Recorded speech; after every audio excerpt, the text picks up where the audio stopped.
D'ailleurs, Madani, ça vient de Al-Madina, Madina cité que je viens d'expliquer. Ou bien civil, si vous voulez, qu'on traduise autrement. C'est pour dire la chose suivante.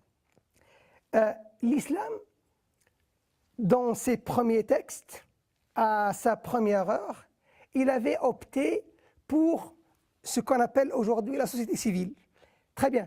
Pourquoi cela n'a pas été dit assez souvent dans notre histoire?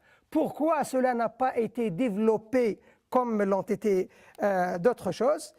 La question résulte, en effet, ou cela résulte de plusieurs questions que je voulais développer, mais que je ne pourrais pas longtemps compte tenu de l'absence de lumière.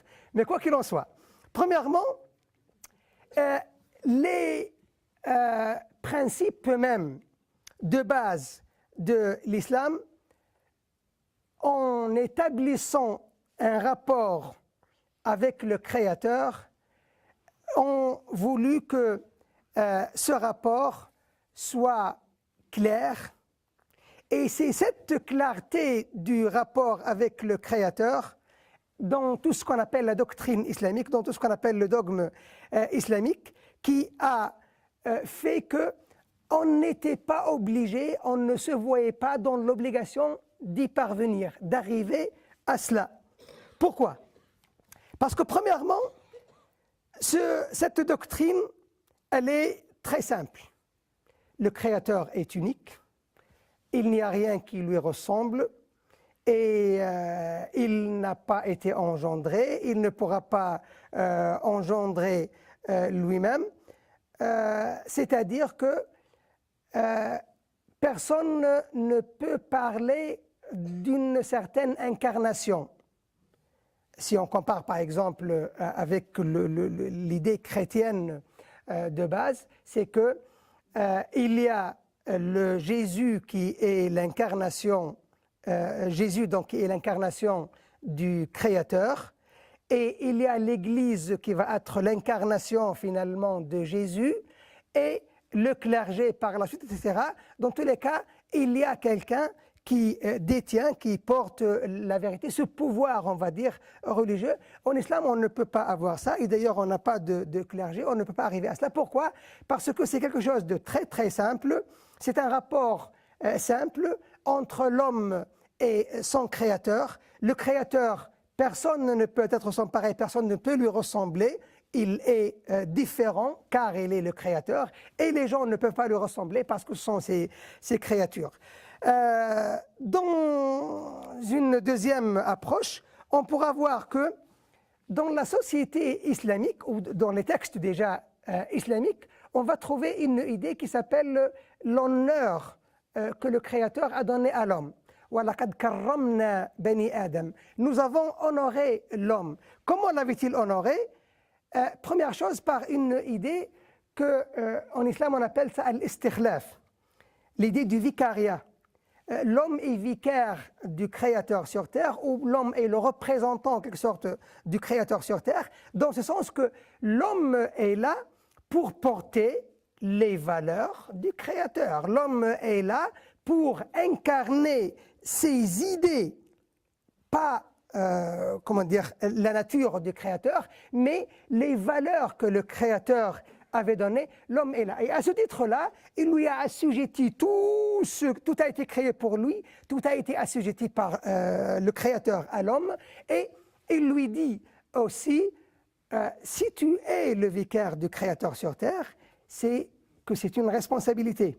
Et cette responsabilité, elle consiste à mettre la terre en valeur, mettre le monde en valeur, ce qu'ont compris les premiers musulmans. Donc il va falloir éclairer, il va falloir construire les villes. Nous avons par exemple, lorsqu'on parle de l'œuvre de n'importe lequel des grands de l'islam dans le temps, on dit « wa massar al-amsar ».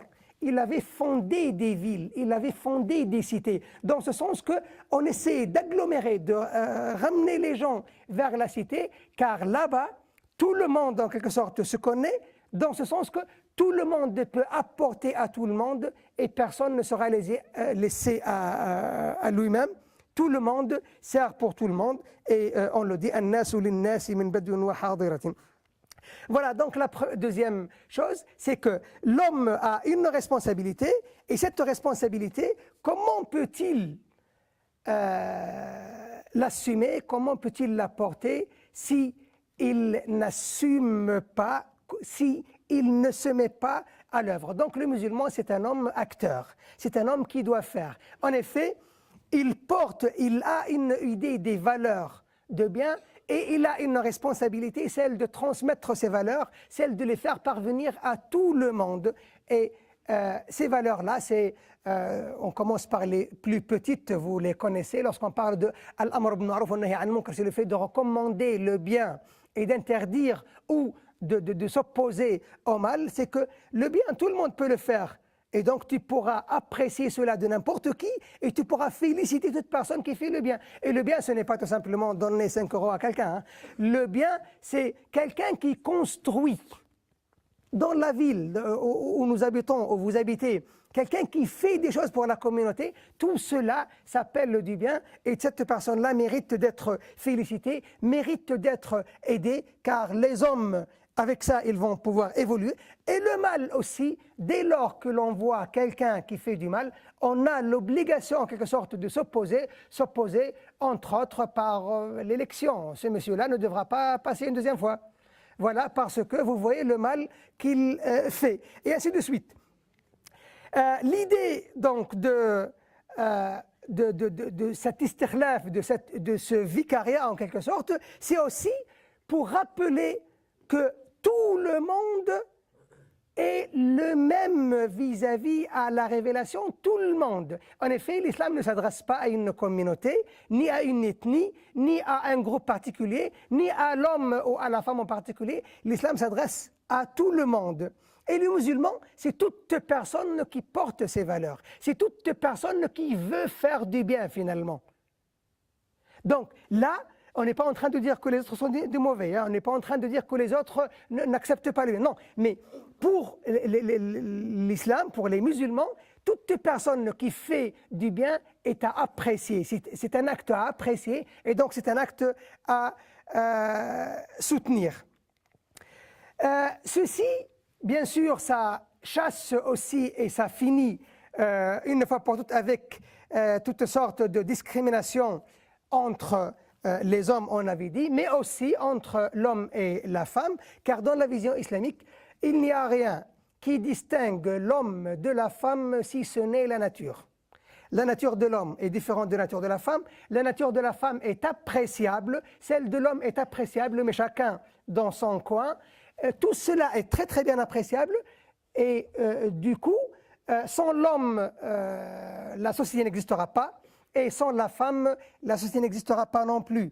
Le proverbe islamique nous dit que la femme fait la moitié de la société, et l'autre société est élevée entre ses bras, en fait dans ses bras, dans les bras d'une femme. C'est-à-dire que l'autre moitié, c'est-à-dire les hommes, sont élevés aussi entre les bras de femmes. Donc il n'y a aucune différence, il n'y a pas la moindre discrimination. Et dans les actes cultuels, la femme est destinataire de tout ce dont l'homme est destinataire. Dans les pratiques aussi, la femme doit faire du bien comme l'homme doit faire du bien, etc. La seule différence, c'est la différence de nature, et on n'est pas en train de parler physique ou chimie ou sciences naturelles ou autre. Ça ne nous regardera pas, ce genre de choses. On parle de l'être humain à ce titre-là, et non pas de l'homme ou de la femme. Il y a une idée aussi qui sera présentée comme un fondement de l'unité de tous les gens sur Terre, c'est que la contrainte est absolument chassée, absolument mise de côté. Et les hommes, sans la contrainte, ils sont tous destinataires du discours du législateur. Tout à l'heure, je disais, Ya ayyuhan nas, ô vous les gens, ô vous les hommes, avec grand H, ô vous les êtres humains. Et dans un autre texte du prophète, il va nous dire, je suis témoin que tous les êtres humains sur terre sont des frères. Donc, il n'y a pas de différence entre l'un et l'autre, si ce n'est voilà, la différence d'engagement. Et là, c'est autre chose. Bien sûr, on s'engage comme on le veut et on assume son engagement par la suite comme on l'entend.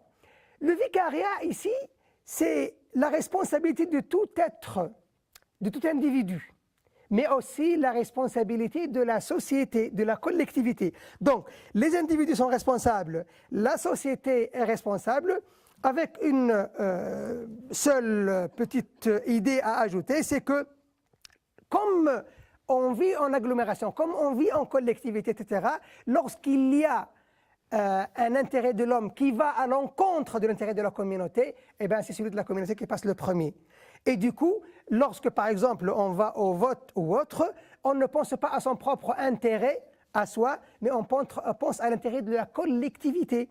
Dans cette ville, par exemple, on voit que tel monsieur apporte beaucoup à cette ville-là, eh bien, c'est l'intérêt de la communauté, et du coup, tout le monde devra suivre cette idée.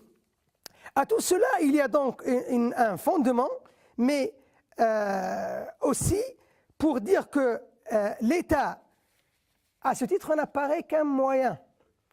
L'État, le gouvernement en quelque sorte, n'apparaît que comme un moyen qui est là pour servir l'intérêt de la collectivité.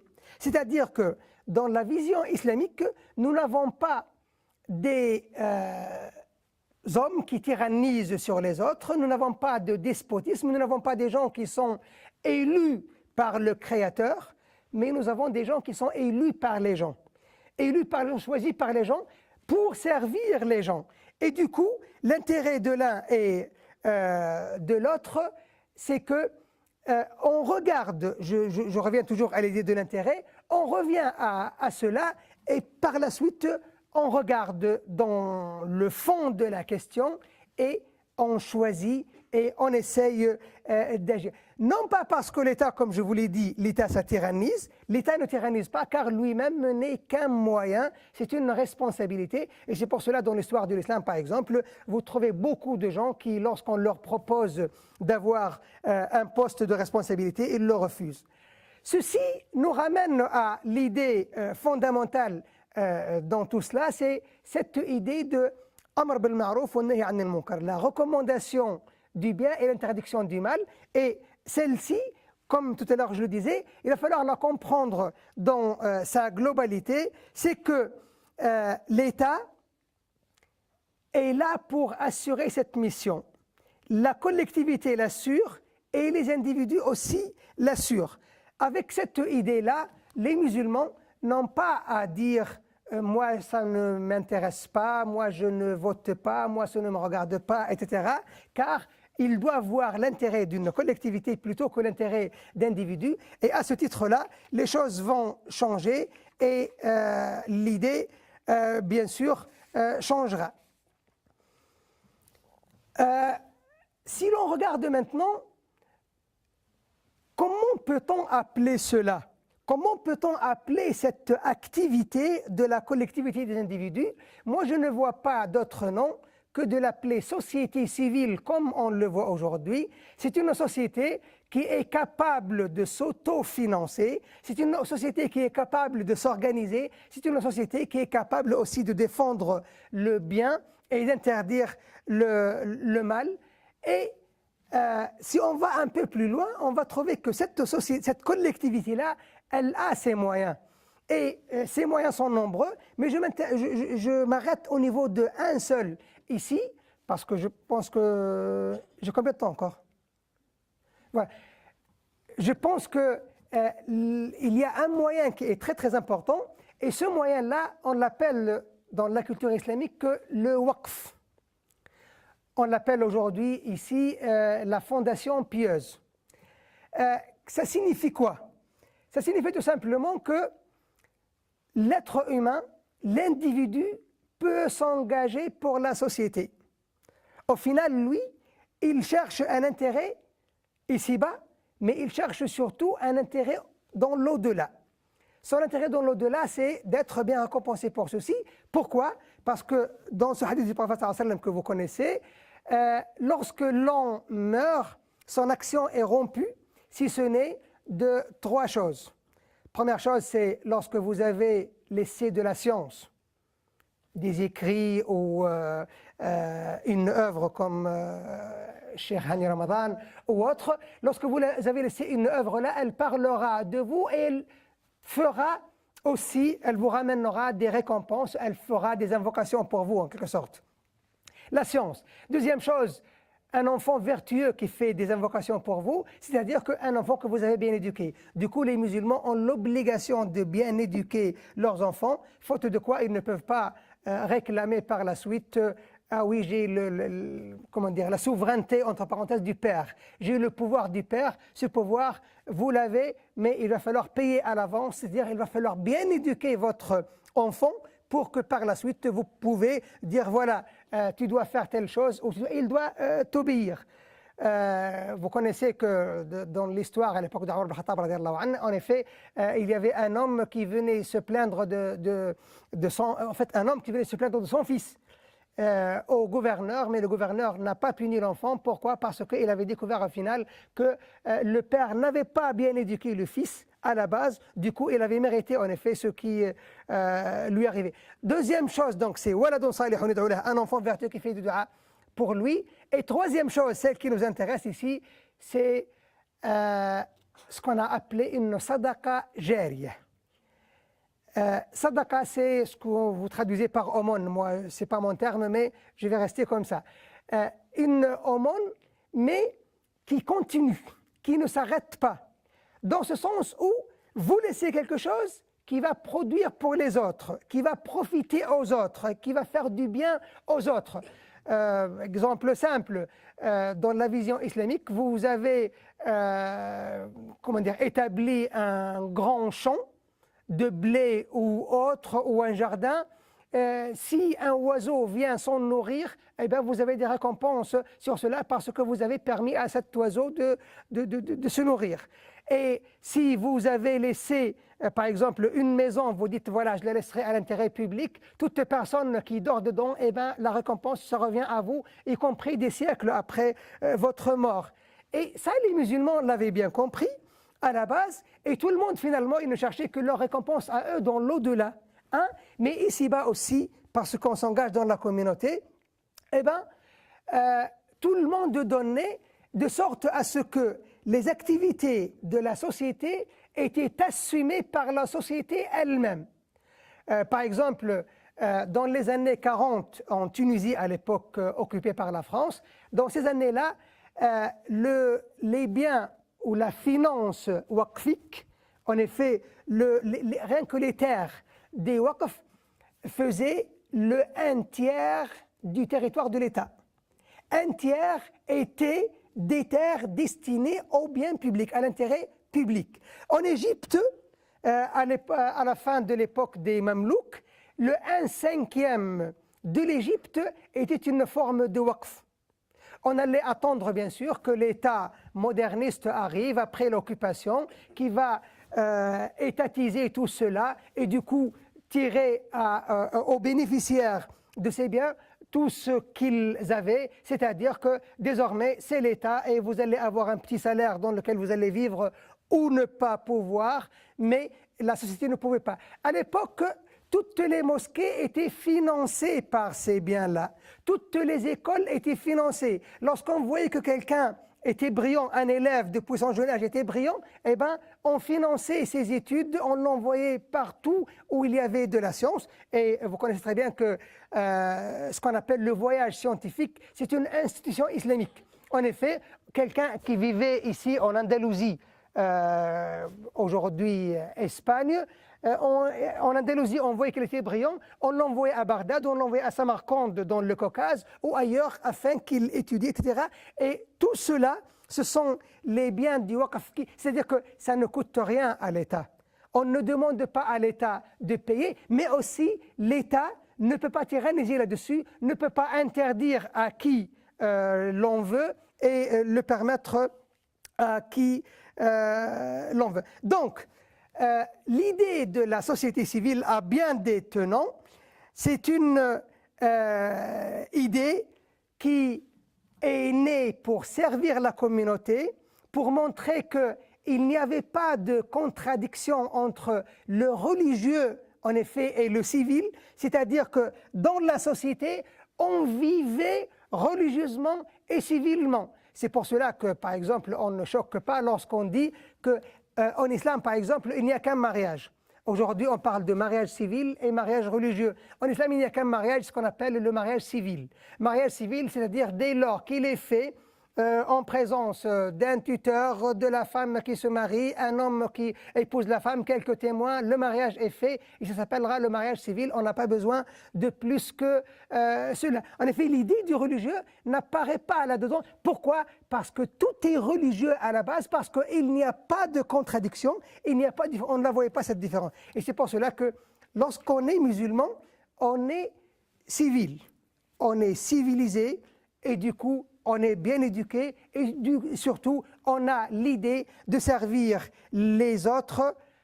Cette idée-là, on l'a effacée plus ou moins et on allait revenir à l'idée de la société civile maintenant comme étant l'idée qui s'oppose et qui fait la guerre à ce qu'on appelle le fondamentalisme ou l'intégrisme ou autres des idées au final étrangères, totalement étrangères à l'islam, car il n'y a qu'un islam et il est civil et il est civilisé. Barakallahu fikum.